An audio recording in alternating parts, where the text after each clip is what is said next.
So good morning, everyone. It's an absolute pleasure to have you here. It's really nice to see everyone. It would be wonderful if everyone could turn their cameras on so we can make this a really human engagement. You know, the world of Zoom and screens. Sure, fantastically efficient, but enough in terms of being human, We have got an hour together. I'm going to make absolutely sure that you get really, really good time out of that hour. It's my job. I hope to do it well, and I hope to give you some really enjoyable insights. I'll start off very, very quickly with a quick introduction to myself. I'm a co-founder of Aurik. I have founded a number of businesses previously, invested in businesses. I wrote a book or two, and I do a bit of speaking. Very briefly, Aurik was a business started and inspired by a terrible, terrible stat. And that is Michael, I can't seem to... Tess, sorry, Pips, are you going to control sound for everyone? We're going to put everyone on mute until we open.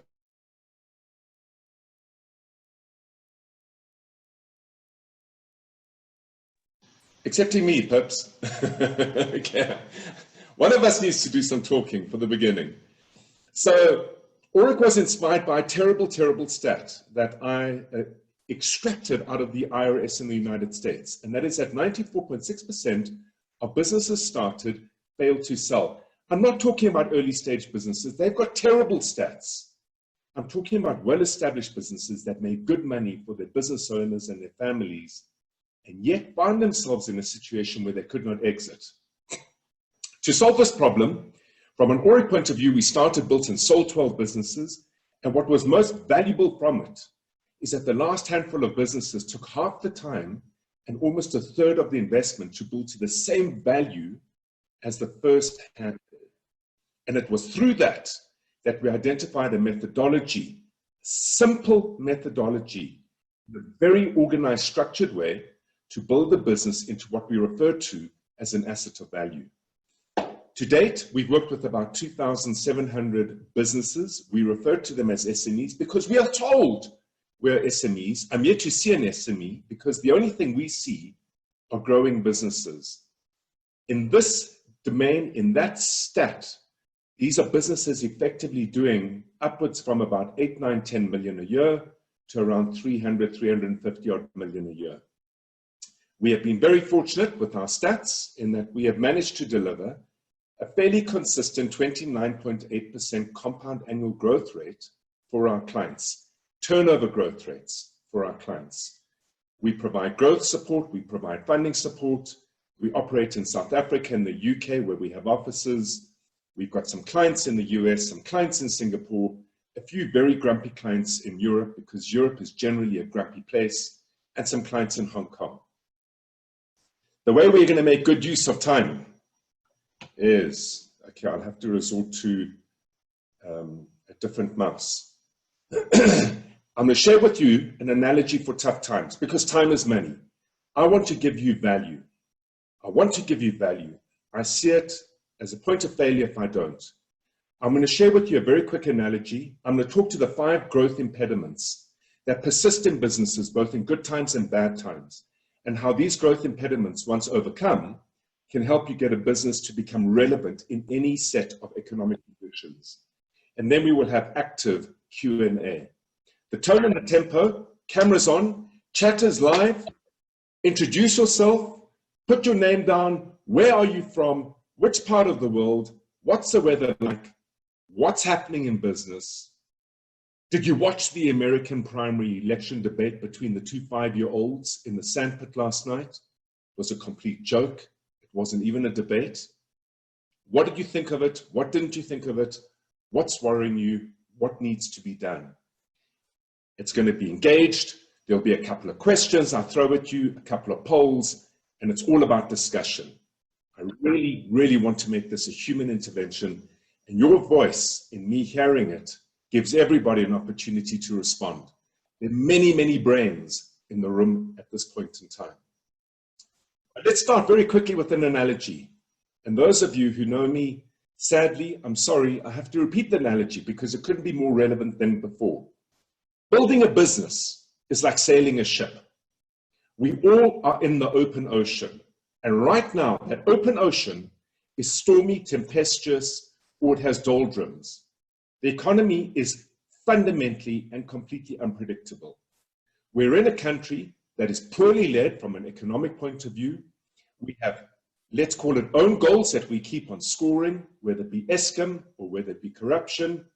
All those issues were there last year, the year before, the year before, the year before, and the year before.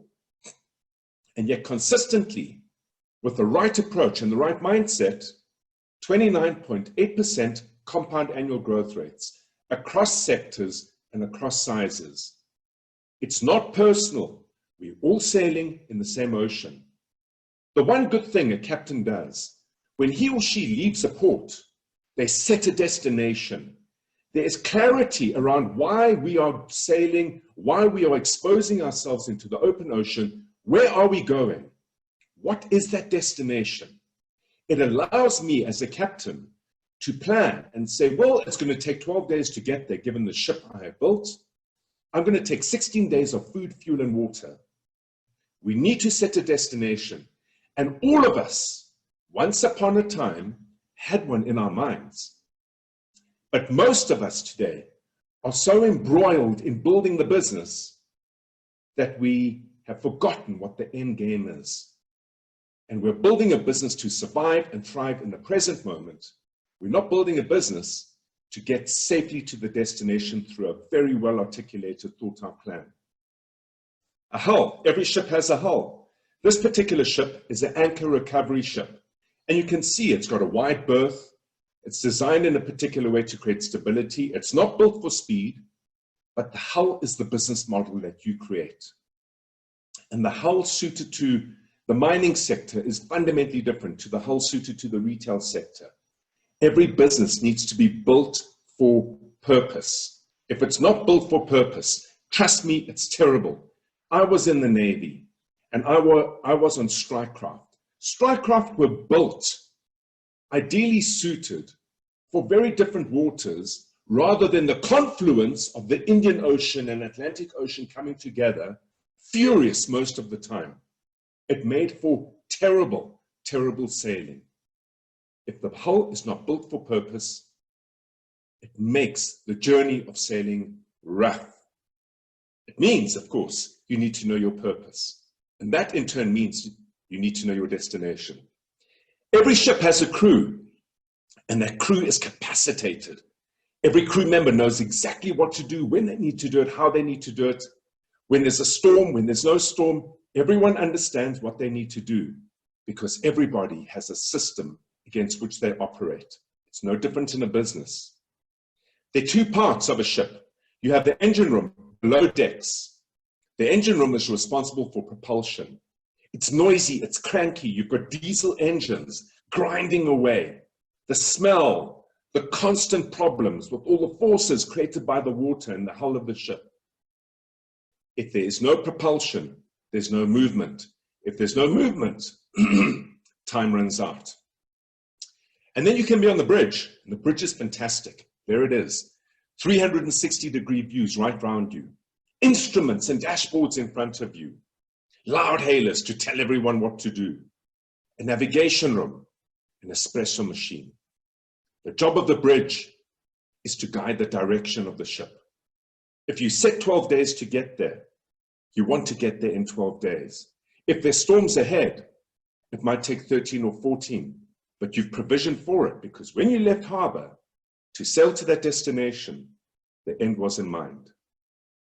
So I'm going to play with the analogy as we go through the next 40 minutes together. Keep it in mind. It's a fantastic way to depersonalize yourself from your business and to maintain some perspective and objectivity.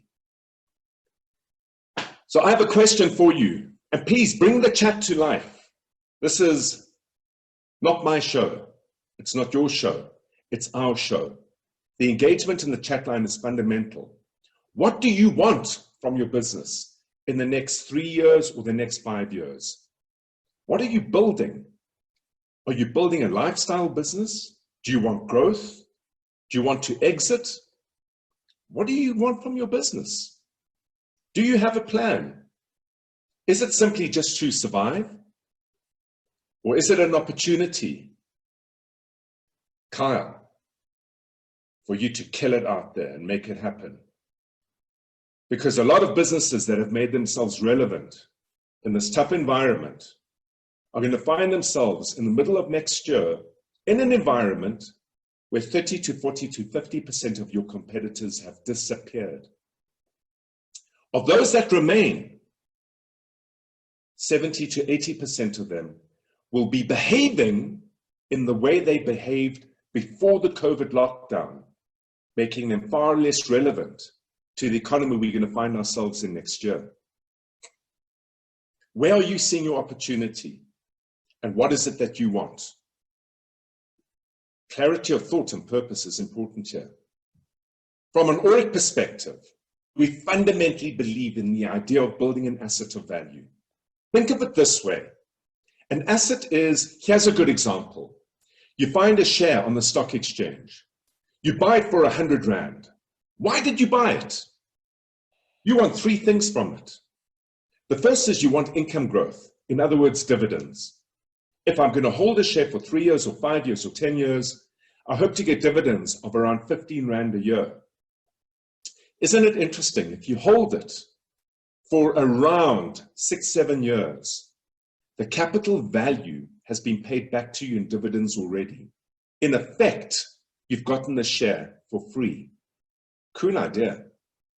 So you want dividend growth, income growth. The second thing you want to do is when you sell it 5 years from now, you bought it for $100. Surely you want to sell it for 300-400 Rand. That's your capital gain. In a business, it's no different. You need to generate income and you need to grow your equity capital value. Now, what makes your ability to sell the share possible? The fact that it's tradable. The fact that I can look at you, you can look at me, you make the share available for 300 Rand, which you bought for 100 Rand. I still believe there's good value in it because I have a different perspective on investing, or I'm at a different stage in my life cycle around investing, and I buy the share from you, we pay a broker, a couple of percent fall away, the deal is done. All of us should be thinking about our businesses as assets. Most of us have succeeded in building our businesses as income generators. It's the asset part that matters. And it matters because most of us are relying on a successful exit and a big payday to make up for all the risk and sacrifice that we have invested over the last 5, 10, 15, 20, 30 years in building our businesses. We call this business an asset of value. And an asset of value has 5 features to it, which I'm going to share with you now. The first is it needs to be a business that has a brand positioning. What makes it special? How does it stand apart in a really crowded, noisy space? The second is it must take place and occur and be made to happen through what we refer to as a system of delivery. On top of that, it should be powered by people. Without people, there is no transferability. Things can't happen unless, of course, you're purely an income business, selling time. Finally, it must be a business that's built to enable you to focus on growing it. And ultimately, it needs to be sellable. There are only 2 destinations for every business in the world. Despite your belief system, despite who you might think you are today, there are only 2 outcomes. It's either a sale and exit or a closure. All of us one day are going to hit 80, 90, 100, 110, and the gas will run out. And when it does, your business faces one of 2 options, a sale or a closure. Very simple. So, I want to call up the first poll. What makes your business special in the eyes of your customer? The polls are easy. The polls are easy to complete. They're very quick. The picture you're seeing on the screen there is a Dutch schooner. It was a boat built in the 1850s, and it was the first boat to cross the Atlantic to take Dutch immigrants into the United States. And if you look at what they thought made them special, they had the figurehead. The figurehead is a picture of a lion. A lion is considered to be bold, it's considered to be brave, and it resonated with the migrants who were leaving Holland and leaving the Netherlands to sail across a really tough, difficult sea, not sure of what to see on the other side, but committing their lives to this newfound territory. That symbol that the captain of the ship believed communicated with his and her clients. In other words, the passengers, they believed, that said, this is what sets us apart from all the others out there. What sets you apart in the eyes of your customers? So we've got some interesting stats coming up. Relationships, 34%. Quality of product or service, 6%. Your own service, 28%. Product, service, and features, 22%. Other, 9%. No one's selling on price. Price is a massive competitive advantage. If you can get it going right, you're winning out there. So the lead part, relationships, it's something to think about, because where do those relationships lie? In the last slide, I'm going to talk to how a buyer and how an investor thinks, and we'll answer that question very distinctly. So moving on, fundamentally, in an asset of value, brand positioning is how you respond to a competitive, noisy business environment. Here's an interesting stat. There are 1.3 million .co.za websites in South Africa. 1.3 million. If you imagine yourself to be in your business, a ship out in that morass that you see on the screen, every single one of those ships has been built for a purpose. I certainly wouldn't like to be in the rubber dinghy, not within this. It looks like a Trump parade, and the last one apparently never went very well, with a couple of boats finding themselves at the bottom of the ocean. We work in a very, very competitive environment. And what sets you apart in the eyes of your customers, not in your eyes, not in what your staff and employees tell you, not in your mom or dad's eyes, your son or daughter's eyes, your wife or husband's eyes, and certainly not in the eyes of your friends. As South Africans, we tend to be very, very polite. What sets you apart in the eyes of your customers? In 2008, the credit crunch came to South Africa. And in 2009, we were approached by a watch retailer. This particular retailer sells watches from price points starting at about 220,000 Rand up to about 700,000 Rand. Can we just see with a show of hands, how many people are wearing a watch like that? David Green, where are you? Arjun, come on. You don't have to be shy. Let me see your wrist. I don't believe you.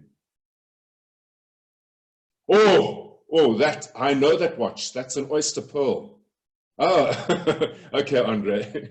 We're using the same watch, aren't we? The 24-hour body clock. It's called a cell phone.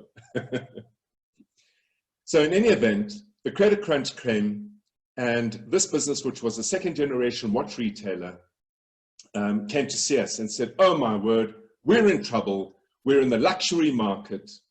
We're dead. The credit crunch is killing access to our product. And yet, in the Financial Times newspaper, there were more watch adverts than I had ever seen. And I've been collecting the newspapers. I sound like a cramp, but I've been collecting the newspapers since about 2004.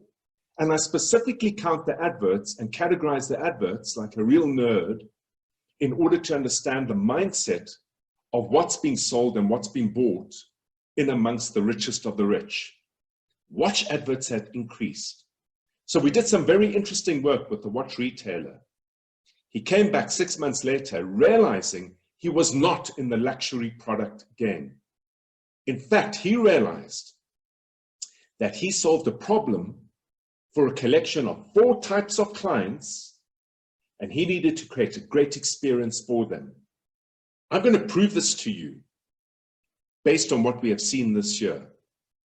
The performance of that insight gave him a 24.6% compound annual growth rate from 2009, 2010, 2011, and 2012. I haven't kept up with him since, but in the deepest time of global credit shock, an expensive watch business grew because he recognized he sold to collectors who were terrified of losing out. He sold to money launderers who bought the watches and sold the watches in auction the next day because they held their value and washed the money.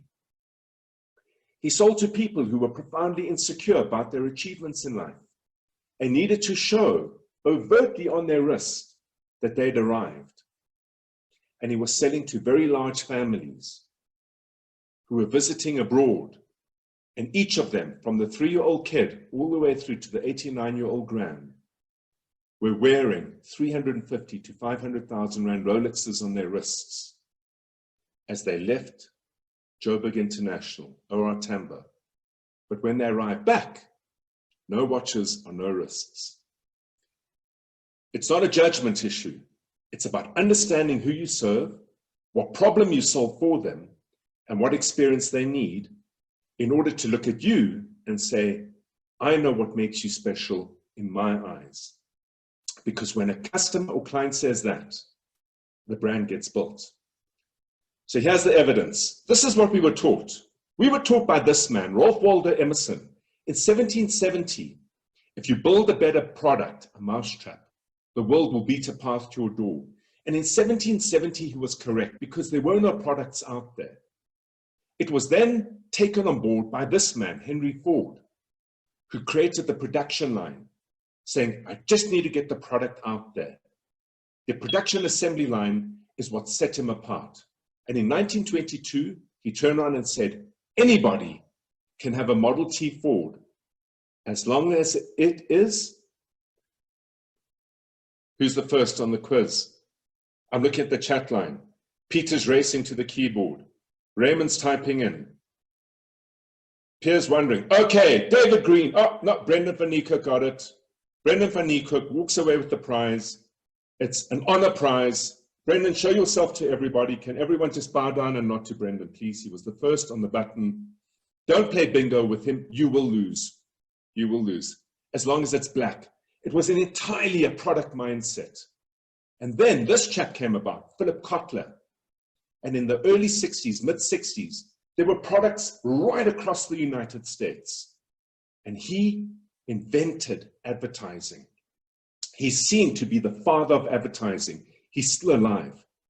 And he turned around and he said, it's not about the products. There are too many products out there. It's about the customer segments that you serve. He argued, birds of a feather flock together. Look at us. Here we are in a flock.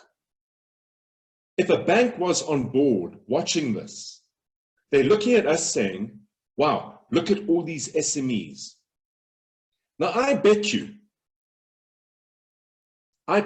Nikki, I bet you have got fundamentally different issues and challenges in your business to Steve or to Kyle. And Nick, I'm betting you're at a different stage and place in your business to where Trevor might be.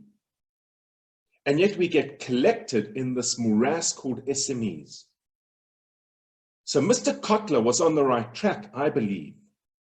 But what we are seeing and what we've seen in the last 2 to 3 years in very competitive markets like South Africa, like the US, like the UK, is that what sells, what sets you apart as a brand is your ability to understand what problems you solve. If you're in the hair industry, there are lots of different types of hairstyles and hair qualities. Mine, for example, never gets out of place. The child in the White House reportedly spent $75,000 on a haircut recently, lining up for the debates. It's probably fake news. But the fact of the matter is, who on this screen, if you can just raise your hand, has ever bought anything that doesn't solve a problem for you? There is no such thing as a luxury. In the back of our minds, we're constantly thinking, that what I spend money on needs to solve a problem for me. It's our job as business owners to identify who we serve, because we're not all the same, and intimately understand what problem they have, which they may or may not be aware of. We need to quantify the cost of them remaining with that problem, and we need to produce a product and service that solves that problem for them. Put differently, we need to make ourselves necessities in our customers' lives. That's the edge of where competitive advantage lies. Because any product anybody has here, tomorrow someone else will have an equally good product, if not better. Any price that anyone offers over here, tomorrow someone will equally match that price. And anyone here selling into SMEs, well, guess what? 1.27 million.co.uk websites, and more than half of them sell into SMEs. But things have changed because people have become even more pedantic. If you've understood who you serve, you understand what problem you solve, what's absolutely fundamental and crucial to it is that you need to create a good experience for that group of customers in order to engage you, work with you, and have their problem solved. Your geezer's leaking, you call in 2 plumbers. One plumber enters through the home, bashing the door with the ladder, crashing into the furniture, leaving muddy paw prints both on the ceiling, the roof, everywhere. The other enters through the ceiling itself, fixes the geyser and leaves. Who gave you the better experience? They both did the job, they both solved the problem. Who knows who this woman is? Is there hands up? Who knows who she is? Oh, I'm shocked. I'm shocked. I am shocked. I'm looking across the screen. Who knows who this woman is? Sarah Cooper. Sarah Cooper, 3 months ago, had 10,000 followers on Twitter. 3 months on, she has 2.5 million followers on Twitter. Sarah Cooper understood the following. She understood that most people in the world need to understand what Donald Trump is saying, because on a whim, he introduces an economic policy that can affect every single one of us over here. But Sarah Cooper also understood that there's a segment of people that find listening and watching Trump unpalatable. So Sarah Cooper, in understanding that problem for that audience, created the following experience. We hit the body with a tremendous, whether it's ultraviolet or just very powerful light. And I think you said that hasn't been checked, but you're going to test it. And then I said, supposing you brought the light inside the body, which you can do either through the skin or in some other way. And I think you said you're going to test that too. Sounds interesting. Right, folks who could. Right, and then I see the disinfectant where it knocks it out in a minute, 1 minute. And is there a way we can do something like that by injection inside or almost a cleaning? Because you see it gets on the lungs and it does a tremendous number in the lungs. So it'd be interesting to check that. So that you're going to have to use medical doctors with. But it sounds interesting to me. So Sarah Cooper, Sarah Cooper has provided remarkable relief for a lot of people. She knows who cannot bear to watch Trump. She knows she needs to create an entertaining experience of the stupidity around a lot of his comments, thoughts, and the way he behaves. But at the same time, she needs to give the world a good taste of what the American president is thinking, because what he thinks, he generally, without any restraint, simply follows through and does. It's led to her occupying Jimmy Kimmel's show on a Wednesday evening. From 3 months ago, a little-known comedian, to where we are today, a multimillionairess, all by understanding who she needs to serve, what problem they have, and by creating a great experience. It's no different for any of us. The second element behind this asset of value is building a system of delivery. And a system of delivery really is across all commercial functions. I want to talk about business systems very briefly. Systems are not technology. It's not software. Systems have 6 elements to them. They're activities put into a sequence that are measurable. They secure a job description. You perform activity 1, activity 2, then activity 3, then activity 4 to 5, and you have a measured outcome. They can be taught and trained. They can be supported with training. And against them, you can recruit more effectively for what we refer to as system operators. So here's an example. Let's say in your lead generation marketing activities, you're going to use email to generate leads. The first thing is you need to have written content, copy for the email. The second thing to make the email interesting is you might include a picture. The third thing you're going to have is a database that you're going to send the email to. You're going to do so at a certain point in time in the month. And if you send out 50 emails, you're going to be measuring how many replies you get back. That's a system. It's one system. An asset of value has around 168 systems. And the systems occur across all the functions in the business, the cogs that make the business work. Marketing to generate leads, sales to convert the leads, operations to fulfill your promise to the leads, administration to hold it all together, procurement to make sure you're buying at the right time, right quality, and right price. 5 main systems in a business. All of them are the cogs that turn the engines of that business. So here's a question. Here's a poll. Look carefully at this picture. Can you see what it's doing? How many of you feel that way? There you are on the bridge. You get pulled back into the engine room and you've got to fix the cogs. Is it the marketing cog to generate leads? The sales cog, convert them? Operations, where you have to deliver on your promises? Procurement and buying? Which cog is not working well and which cog is working spectacularly well? It's the early stage of saying, hell, if you want something done properly, just do it yourself.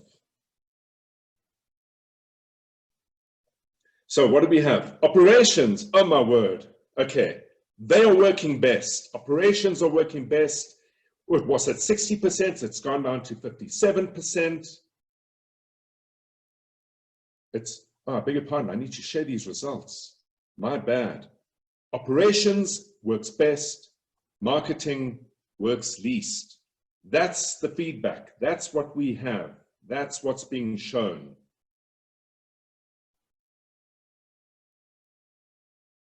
What's second worst? Sales. Oh, we got revenue problems everywhere. Procurement and buying is mostly easy. Mostly easy nowadays. Mostly easy. There are a couple of folks who are saying, that needs constant attention. It really does. You know, in many ways, if you have not reset your entire supply chain over the last 6 months and extracted innovation out of your suppliers or cost advantages out of your suppliers, I think you've missed a trick. It really was a good opportunity.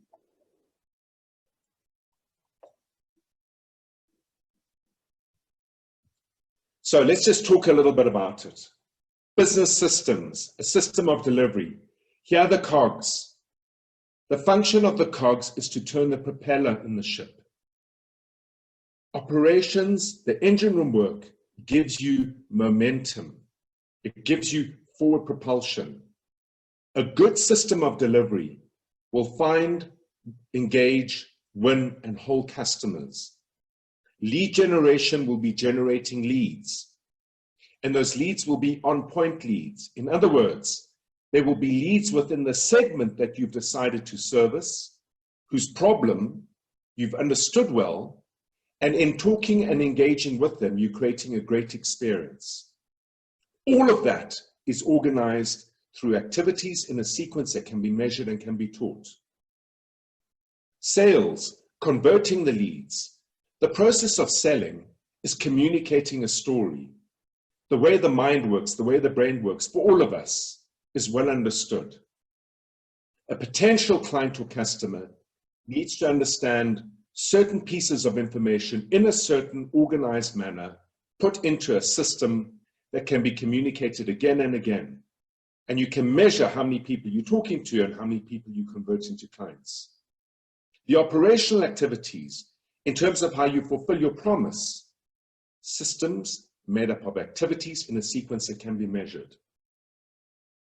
One of our very, very first clients was a 54-year-old baker who came to see us a number of years ago, 14 years, no, it's about 16, 17 years ago now. At that point in time, he was doing just off 50 million rands a year of annual revenues, having started the business at the age of 29. And when I spoke to him and said, where do you spend your time? Honestly, he wasn't even in the cogs. He wasn't even playing in the space. He was right in the propeller, getting churned up and chopped up to bits. He wanted to sell the business. He had lost his love for it. We worked with him over a period of around 7, 8 years.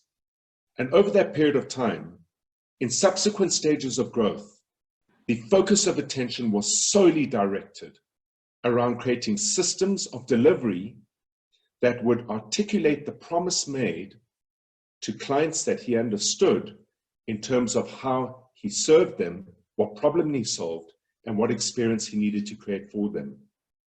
In December this year, they closed their books at just over 1.2 billion. South African business, a man who works no harder and no softer than any of us, who's no smarter than any of us, a man who's just like all of us on the screen. Okay, a question for the chat. Who's your silver bullet? Who's your dream employee? Would you hire this fellow? I mean, can you see him? He's the kind of guy who would be leaning against the ropes, smoking a cigarette, chilling, not wanting to be harassed. Who is your dream employee? Your dream employee. What problem would they be solving for you? Have you found one? Is there such a thing? Peter, it looks like you've been in business for at least 5 years. Is there such a thing as a dream employee?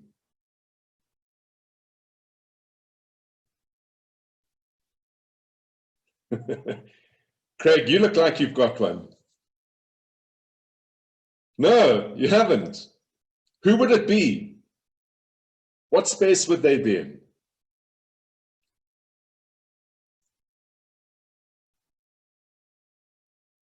The can-do attitude one, Andre. Yeah. The can-do attitude one. We all have an idea of that dream employee. Here's the reality. People power the business.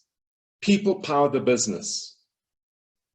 If we have people in our business that aren't dream employees, it's not because of them. The buck stops with all of us. Building and holding the right team means you're not employing people to do a job.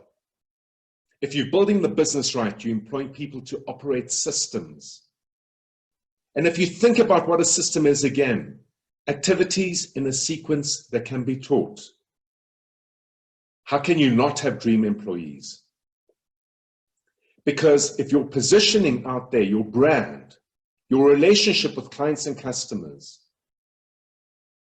is about understanding what problem you solve through what experience, immediately you have the mechanical engineering capability to build out systems of delivery. And that means immediately you have the ability to employ people to operate those systems.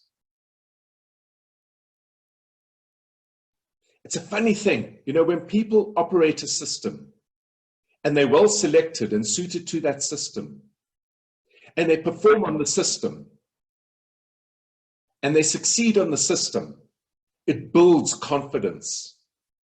When confidence gets built, a deeper investment from that individual takes place, and more meaning and value comes into their lives around their work and function and purpose in the greater scheme of the business itself. When people feel valued, they value back. We constantly are putting the wrong people in the wrong situation because we ourselves aren't entirely clear what we're hoping to have solved. What is marketing other than what Mr. Kotler told us? And we already know now that that's not true. From an asset of value point of view, it has one function only: generate leads. If you know who you serve and what problem you're solving, and you know what experience you need to create, build that out into activities in a sequence that can be measured. And there might be 7, 8, 9, 15, 20 activities or systems. Once you have that, you know exactly how to employ, how to train, how to capacitate, and how to support. People power a business. Without the right people doing the right thing at the right time, you will never get onto the bridge. And that brings me to one of the most important factors that we all pursue for the rest of our lives. We're looking, David, for that Swiss clockmaker. David Green makes watches, ladies and gentlemen, very nice ones. And they're unique because they all represent nature. We are looking to manufacture time for ourselves. Let's go into the chat for a minute.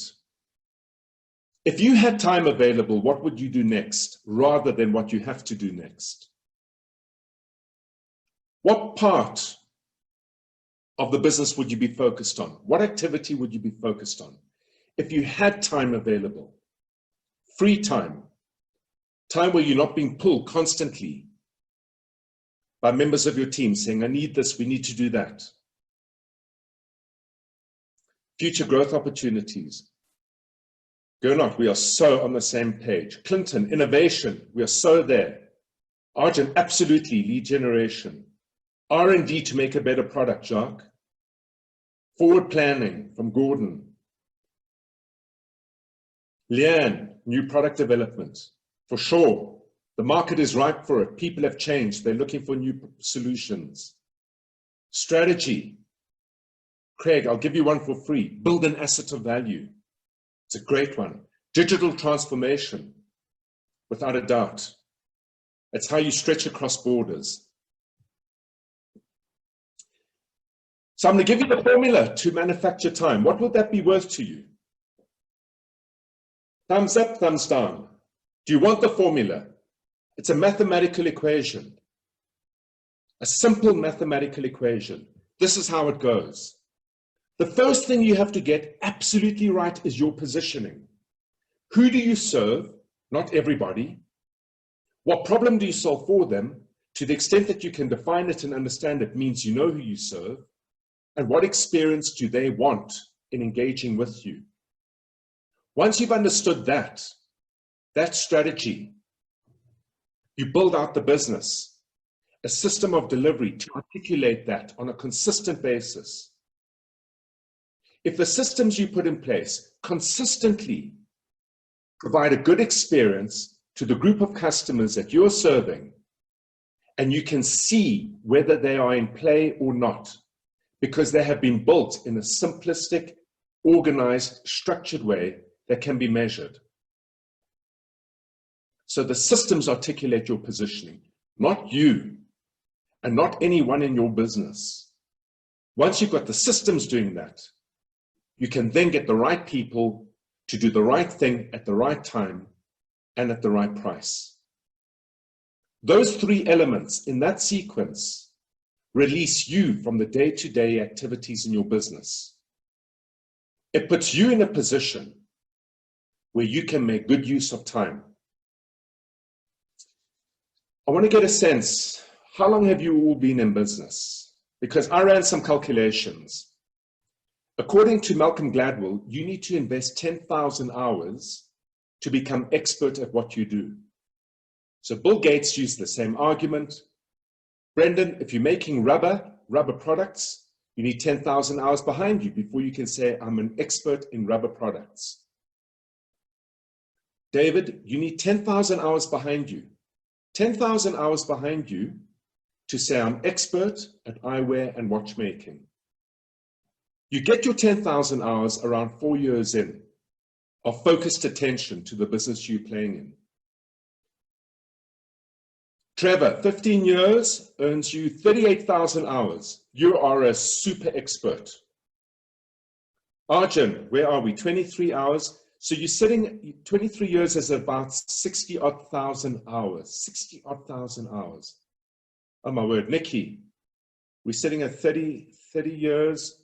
30 years is about 78-odd thousand hours. Clinton and Stevie, more or less the same. 34 years, we're moving to about 83,000 hours.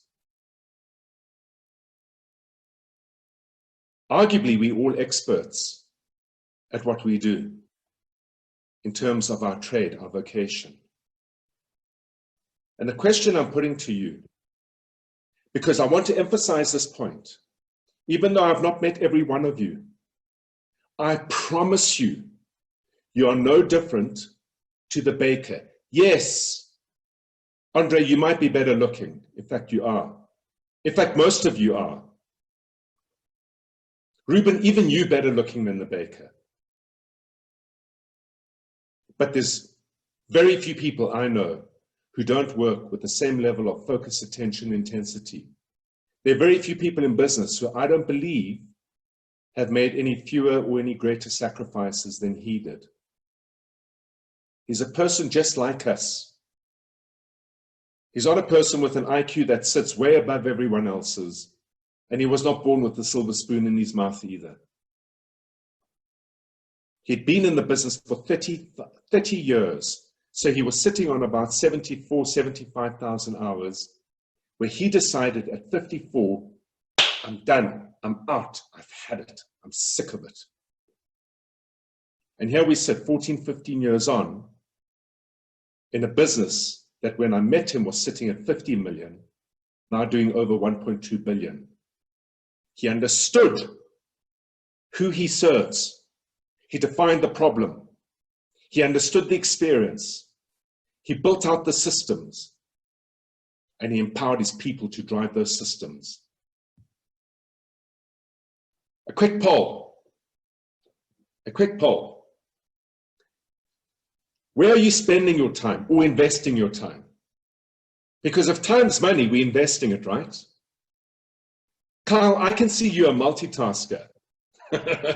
Did you press engine room? Did you press engine room? Yeah, I can see you're a multitasker. Good multitaskers are mostly in the engine room. So 28%, 29% are on the bridge, 70% are in the engine room. The bridge generates propulsion. Direction. The engine room gives you the propulsion. Here's the thing. Our true jobs. Oh, let me share the results. Have you shared them, Pip? Good, okay. Our true jobs as business owners is what? For most of us, it's not what we do every day. What is our real job as a business owner? Is it to hold things together or to make things happen? We hear the expression, you've got to make it happen.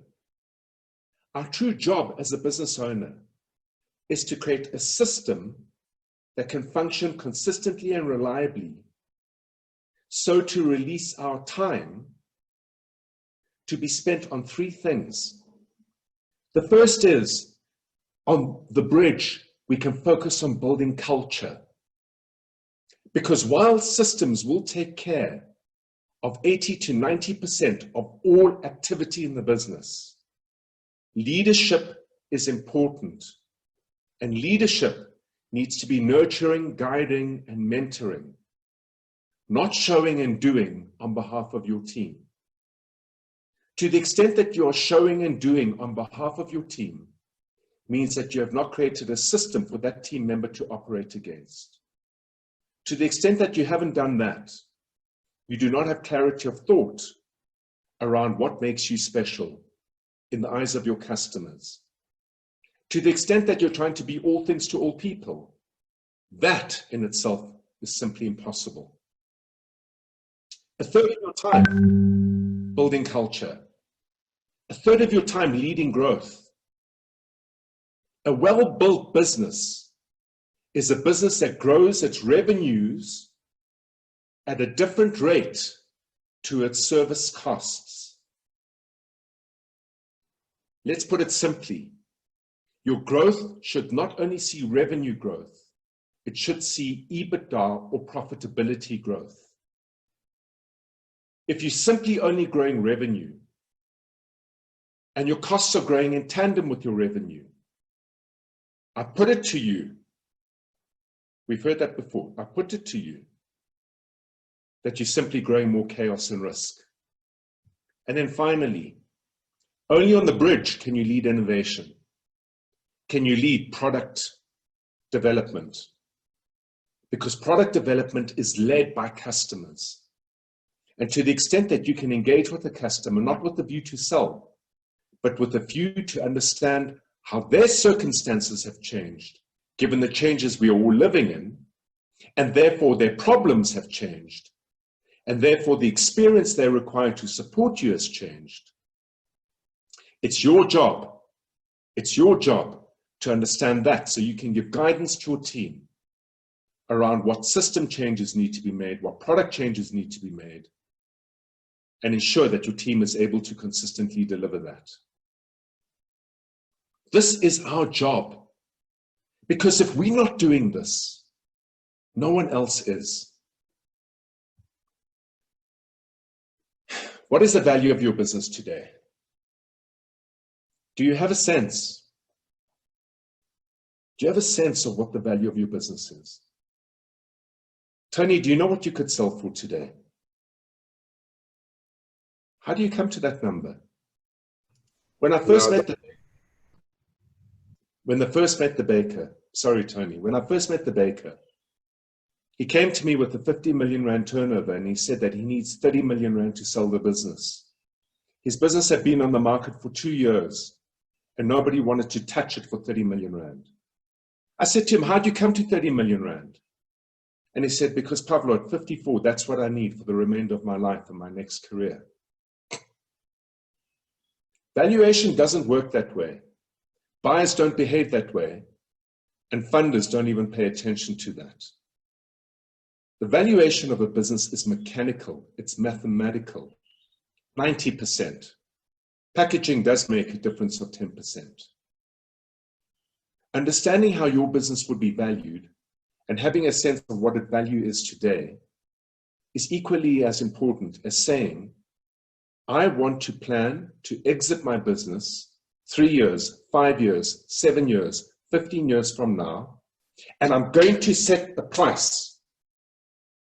And the reason I argue that is because it's not potluck. The way that you build the business contains how the value emerges from it. Here are the stats, global stats. Success in sale of business globally. 94.6% of businesses started fail to sell. I've lived through this with my father. 43 years in business, 44 years in business, putting us through schooling, putting food on the table, taking us on the odd holiday, giving us a life of comfort and privilege.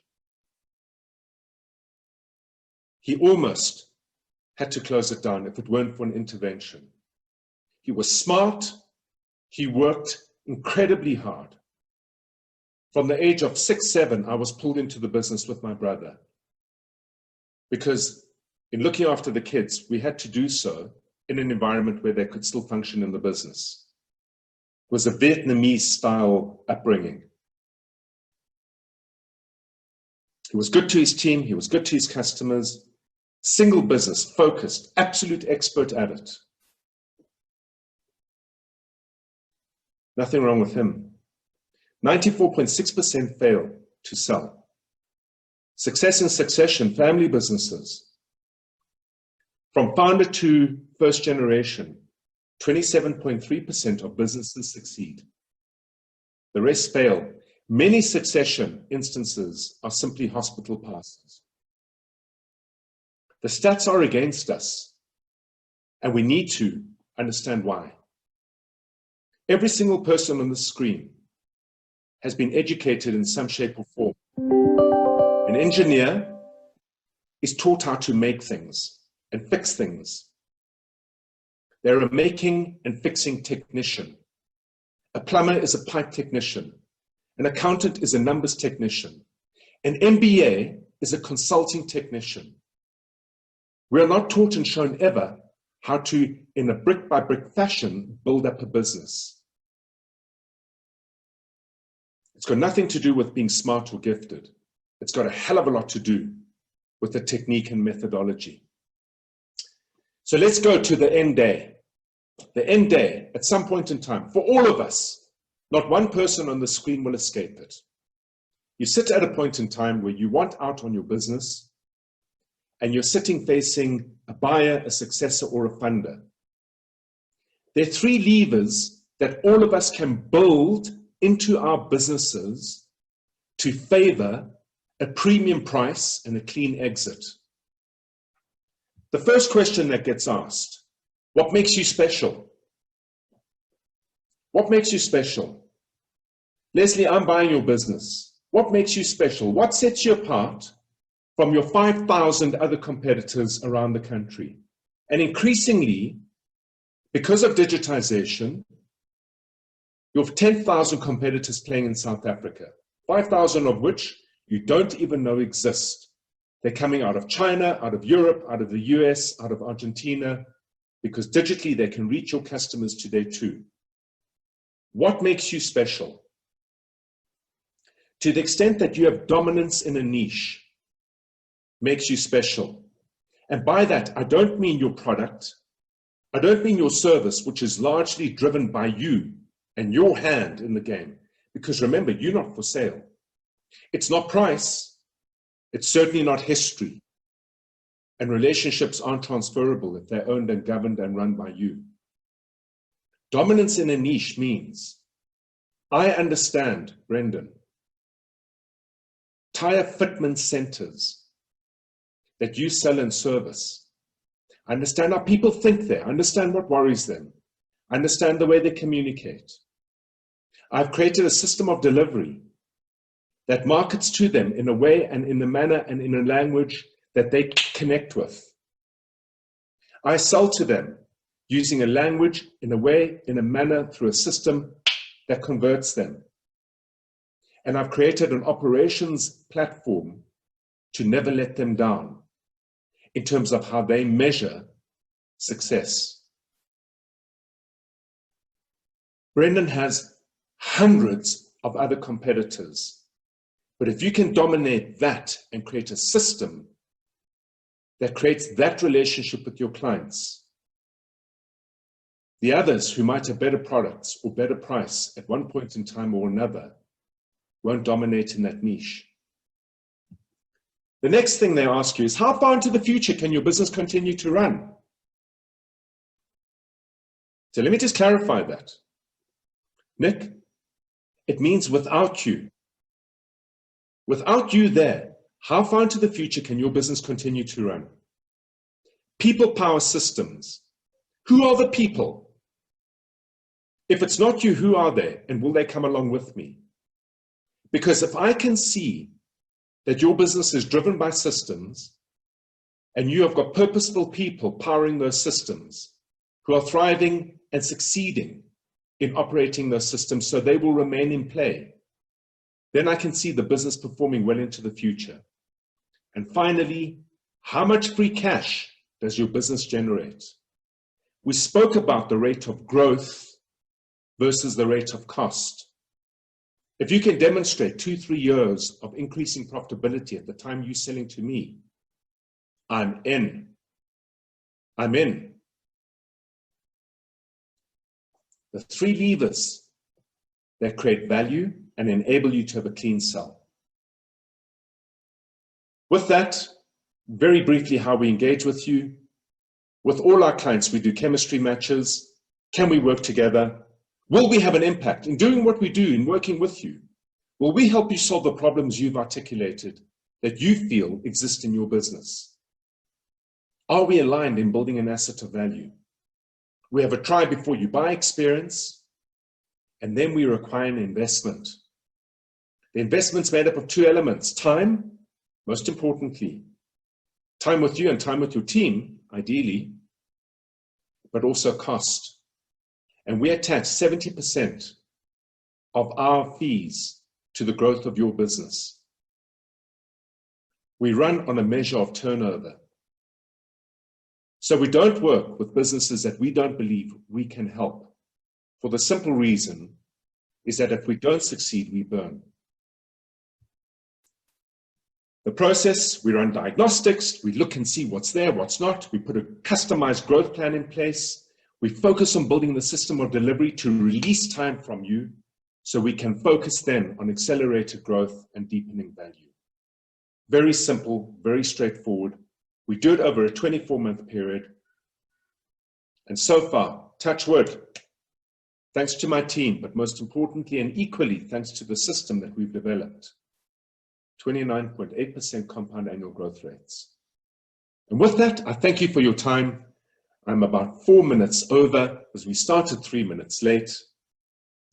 Here's a lasting statement. In 6 months from today, businesses that invest strongly in growth now will maximize the inevitable market upturn.